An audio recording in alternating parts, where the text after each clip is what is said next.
நல்லா கொதிச்ச எண்ணெயில சின்ன சின்னதா அரிஞ்சு போட்ட பலாப்பழ துண்ட போட்டு எடுக்கலாம். இப்ப நல்லா அது வறுத்து வந்துரும். அப்போ ஒரு தட்டுல அதை எடுத்துக்கலாம்.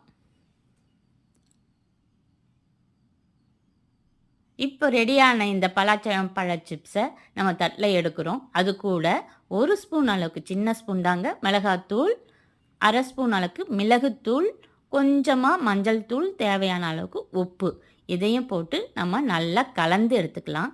இது கூட டொமேட்டோ கெச்சப் வச்சு சாப்பிட்டீங்கன்னு சொன்னால் அவங்க குழந்தைங்க ரொம்பவே விரும்பி சாப்பிடுவாங்க. மறக்காமல் இந்த புது வருஷத்துக்கு நீங்கள் செய்து கொடுங்க. இந்த டிஷ் பிடிச்சிருந்தா சப்ஸ்கிரைப் பண்ணுங்கள், லைக் பண்ணுங்கள், ஷேர் பண்ணுங்கள். வாணல்ல எண்ணெய் நல்லா காஞ்சதுக்கப்புறம் சின்ன சின்னதாக அரிஞ்சு வச்ச பலாப்பழத்துண்டை போடுங்க. போட்டதுக்கப்புறம் நல்லா வறுத்து வந்ததுக்கப்புறம் ஒரு தட்டில் அந்த பலாப்பழ சிப்ஸை எடுத்துக்குவோம்.